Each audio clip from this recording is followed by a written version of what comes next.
Hello, this presentation is about the fitness testing program in Connecticut public schools. It's an overview of the history of the test, the purpose of the test, some pros and cons, and then talking about a way forward for assessment in physical education. So 12 states require fitness testing scores that are reported to the state. Two states require physical education knowledge tests, both Ohio and Washington. And Connecticut is the one state that uses fitness test scores as part of an overall performance assessment for schools and districts. Other states require PE assessments that are not reported to the state Department of Education, and several states require fitness testing where scores are not reported. So why do kids in Connecticut take a physical fitness test? There have been several iterations of the fitness test. It was known by Physical Best, then became Fitnessgram. It was part of school profiles, and then had several revisions and is now part of our school accountability system. A current fitness test is developed by Fitnessgram, which was created by the Cooper Institute of Aerobic Fitness in Dallas, Texas. And the Cooper Institute selected the items and created standardized scores based on a lot of research. And the Cooper Institute website has all the background information on standards and research done for why they put out this Fitnessgram test. And so Connecticut has adopted this test, which is off of Fitnessgram. So positive outcomes of the fitness test. Results could be sent home to parents and can assist in changing students' behaviors. Results could motivate students to change their lifestyles. If you get a poor score in an area, you could focus on that area as a means of improving. Poorly performing students can be enlisted in remedial programs at the school in order to improve. Fitness testing is a tradition going back decades, part of every kid's physical education program. It's part of some school districts' curriculum. It's designed to help combat the decline in youth fitness, motivate kids to become more fit, identify kids in poor health, and we already have research standards and assessment. There's very little cost to the fitness test. For students who experience success, it's reinforcing. For some kids who see themselves as athletic and fit, doing well in the fitness test is reinforcing and a source of self-confidence. Feedback for teachers who can adjust instruction. If your students are doing poorly in an area, you can adjust your instruction to focus on that area throughout your PE class. Feedback for policymakers. Identifies high and low performing districts throughout the accountability system and incorporates physical education in that accountability system. We can track data. So going year over year, we can track data, see if your school or if the state is improved and in which areas it's either improving or declining. And it gives you data that over time that you can adjust your instruction to. We already have the standards all set for us by the Cooper Institute. And it's important to have physical education as part of the Connecticut Accountability System and Performance Index. Fitness tests measure fitness as a snapshot in time. It's a brief assessment of a few areas in time, and it gives teachers and schools a picture of where kids are. Now for some of the cons on the fitness test, we're not talking about problems as a knock on the test itself. The test measures what it's supposed to measure in those components of fitness based on a lot of research. So this is not a knock on the test as it is. It's a question about how the test is being used. So maybe we have an unrealistic expectation that there will be change. There's no increase in PE scheduling. There's no change in fitness scores and no increase in physical activity in the general population over the past decades. Fitness test has no connection to national PE standards or state standards. There's nothing in our state or national standards that says, kids as a goal will pass fitness tests. There's indicators about how the fitness test should be used educationally, but nothing about passing standards. The national standards used to have a national standards that said a physically educated individual is physically fit, but that was removed because too many kids couldn't pass the assessment. There's no assessment for K-3 content. Our fitness test starts in grade 4, and all that movement content that's supposed to happen in K-3 doesn't. There's no assessment for it. Sort of like not assessing for where kids are in terms of reading, in the primary grades. There's no assessment for kids' physical ability or physical education knowledge. It's not reflective of an understanding for healthy living. There's nothing in the fitness test about nutrition or activity levels or understanding of exercise science concepts or personal or individual interests in competitive levels, what kids like to do and how they like to be active. So the test doesn't measure any of those kinds of key things that lead to healthy and active lifestyles. So these are the current national standards. They're going to be changing shortly, but again, nothing in here about performing well on a fitness test. It talks about demonstrates knowledge and skills to maintain a healthy and to maintain a health enhancing level of physical activity and fitness, but not about passing an assessment. There's no measure of the content required by state law. So our Connecticut state law has a whole list of things that are supposed to be covered in health and PE. The test does not measure any of those things covered by law. It's not a measure of attitude toward physical activity. There's no understanding of whether students can plan elements of a healthy, active lifestyle based on their needs, interests, personality, and their community opportunities. Planning your activity in real life is something that physically active people do. There's no measure of that in this test. And there's a need for a test administrator. So if the idea is to teach kids to live a healthy and active lifestyle happens outside of school, you have to do this with a test administrator. So it becomes very difficult to assess your fitness on this test outside of school.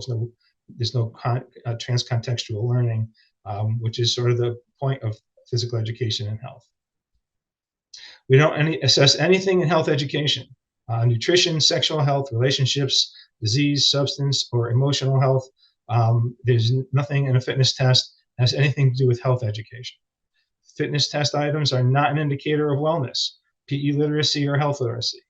There's no change in scores. There's no improvement for at least 35 years that I've been involved with the test. There's no improvement. And in fact, after the pandemic, there's a downturn in fitness test scores.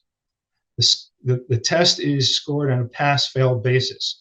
So if you fall short by one crunch, you don't make standard. The same kid who falls or a different kid who falls short by 15 crunches also doesn't make standard. So there's not on a scale. It's either you hit the standard or you don't hit the standard. There's no change in scores. So this is data over 5 years prior to the pandemic, and you can see going across the board that basically fitness test scores, success in fitness test scores are basically flat across all items of the test and across the passing all 4 parts of it. When I was in Region 15, I tracked our fitness assessment.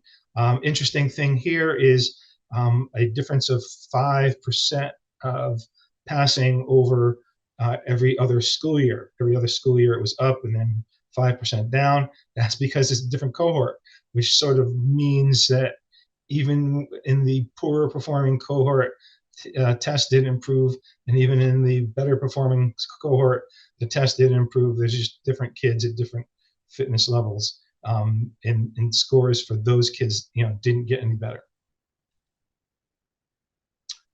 People question whether a fitness test is a measure of athleticism. Running is a physical skill, and there are kids who can just run better and therefore perform better, in the mile run. It's not a direct measure of activity level. You would have to survey kids on their activity level to see who's active, and if their type of activity doesn't coincide with the items on the test, they may not be showing up on the test.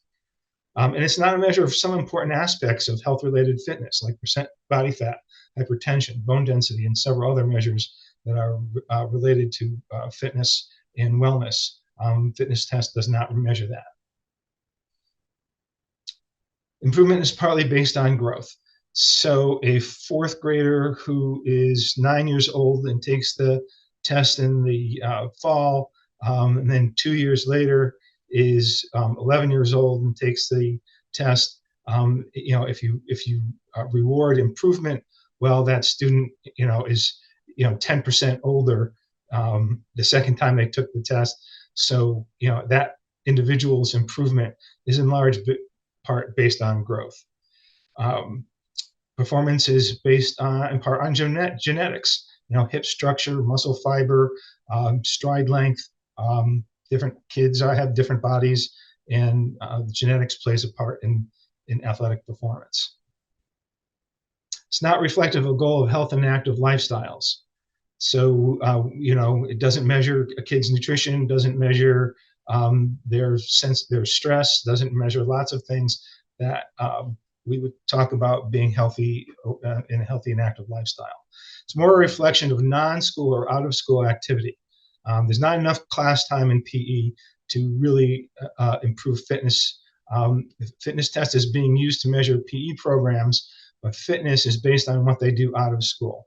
So kids who have open spaces and programs in their community, and families who value fitness and activity, those kids do better, which is not a reflection on the PE program. And the school is being in part scored on that fitness test, which has nothing to do with what kids are learning in school. Kids are more fit if they're active outside of school, so using the fitness test as a measure of a PE program is unfair, because it's has a lot to do with their lifestyle outside of school. So in physical education is a concept called specificity, which basically means if you want to get better at something, you have to practice that thing. And the fitness test has to do with calisthenic exercises. Exercise turns kids off. Kids hate exercises, right? The fitness test is running, crunches, push-ups, right? Those kinds of exercise, especially with younger kids, is a turn off to exercise. There are some kids who, are the athletic type older kids who, want to improve their fitness and are on sports teams and want to get in better shape. But for a lot of kids, it's a turn off. So if you wanted to improve the fitness test, you have to practice those particular exercises, and that's a demotivator for actually being active for a lot of people. The fitness test hurts. You don't think the fitness test hurts? Go out and run a mile as fast as you can and see how you feel at the end. The same thing with the crunch. These are max out tests. The fitness test hurts. Pain is a turnoff, and so it's a actual demotivator in that aspect for physical activity. The results frustrate a lot of kids. There are a lot of kids who can't pass the test, can't pass certain aspects of the test. Every time they take it, they can't pass it.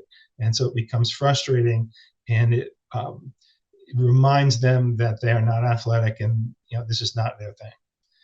Therefore, a fitness test is a turn off to activity to a lot of kids.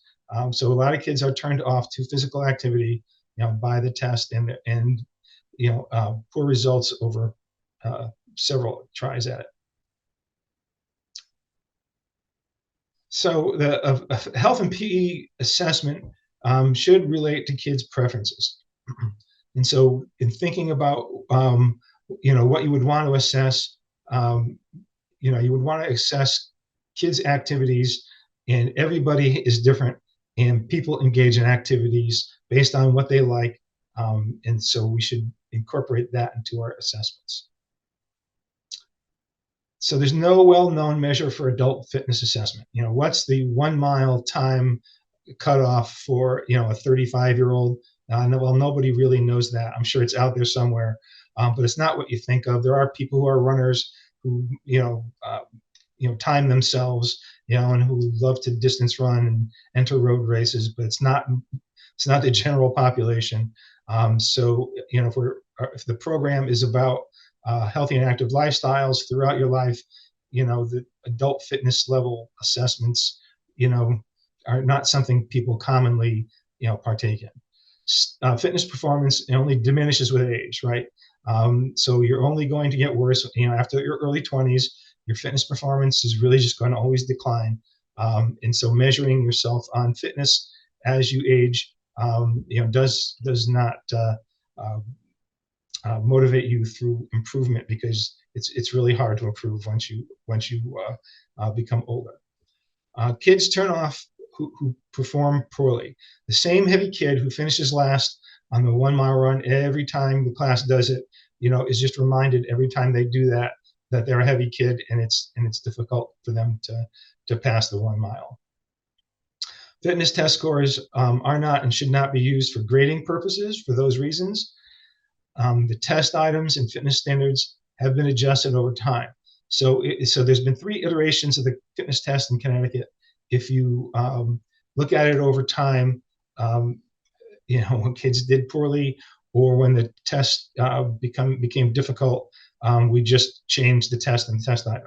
It doesn't mean that the kids are more fit, or it just means we just changed test items. So you look at it, over a long period of time, you'll see these, step ups, but that's because the test changed. As an example, the very first fitness test had a pull up, and the pull up was removed because hardly any of the kids could do it one pull up. And then in the distant past, in the 50s and 60s, there was a 50-yard dash, and a softball throw, and a standing long jump. So test items change, basically because kids perform poorly in them. There are gender differences that are hard to explain. If you go to the Cooper Institute website, the differences in gender scores is explained scientifically about why there are those differences, but it's hard to explain to kids in class. There's an award system. The kids who pass all 4 get a certificate, but really, even the award system is an extrinsic award. It's an extrinsic motivation for something that we want to be very intrinsically motivating. We want kids to move and be active because they love it and they understand the benefits and they know that it's good for them and they enjoy it, not because of external rewards. Fitness test scores can be affected by the weather, the schedule, the time of day, vacation days, class trips, snow days, their own athletic ability, the familiarity with the test, and changing growth rates. We don't know if kids know why they're doing the test items because we don't assess their understanding of cardiovascular fitness, flexibility, and strength and endurance.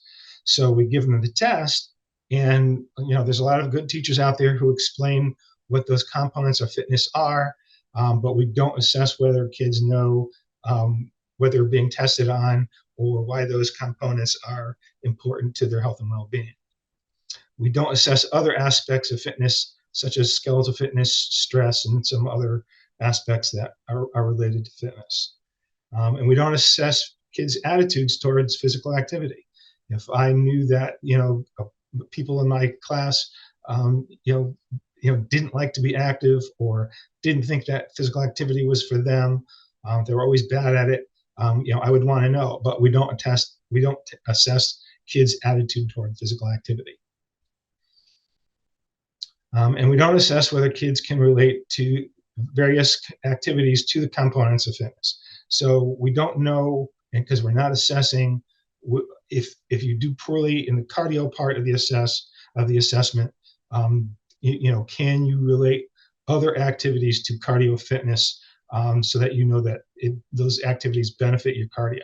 So we do the 1 mile to test cardio, but we don't assess whether kids have an understanding of what cardio is and what other activities relate to cardio. Some good teachers do, but that really is the gist of the cognitive component of fitness testing, and we don't assess that, not as a state. So, do kids understand, the components of fitness? Are they able to evaluate themselves? Can they relate other activities to the components? Do they consider their personal preferences? What kind of mover are you? What's your physical personality? Are you competitive? Are there opportunities in your community? All those kinds of factors that would go into your own personal fitness plan, those aren't evaluated by this assessment. Takes a lot of class time to prepare for the test. PE teachers do not have a lot of class time. Meeting with your class once a week or twice a week is not a lot of time. And so many people have to take, 6 weeks to prepare and train and administer the fitness test. And it's a lot of class time that PE teachers don't have. There's nothing in the state standards about passing a fitness test. The fitness data cannot and should not be used for teacher evaluation, professional goals, or SLOs for all the reasons we just discussed. School administrators are frustrated. And so I hear several different approaches from school administrators. First one is, you need to get those fitness test scores up. Second, a thing we hear is school administrators who are just resigned, right? Our scores are at 50%. It is what it is. Put in 50% every year, and we're, nothing we can really do about it. And then some administrators become frustrated with their teachers. Why aren't you working on fitness test scores? Or tie a teacher's evaluation to the fitness test scores, all of which, for all the reasons I just went over, are not fair, and it's not what the intention of the fitness test is.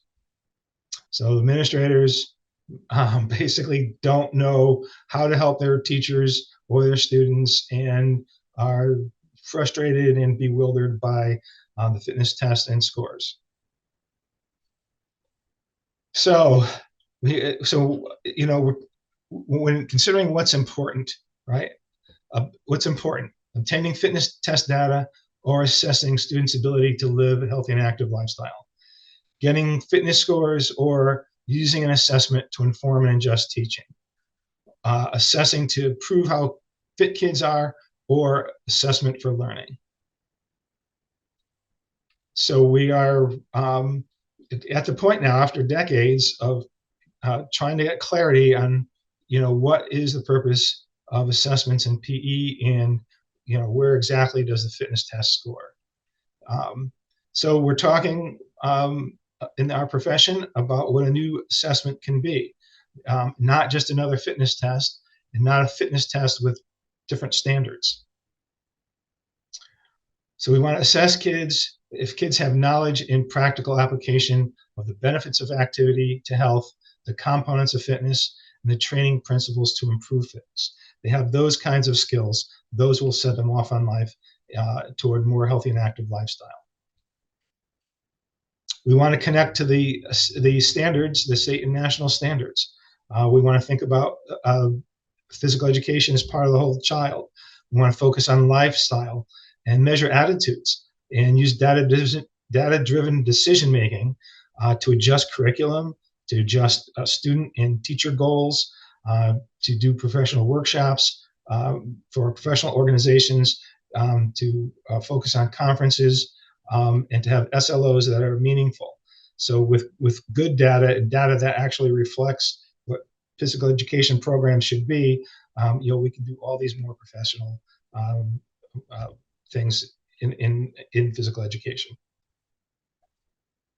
A new assessment should include health education.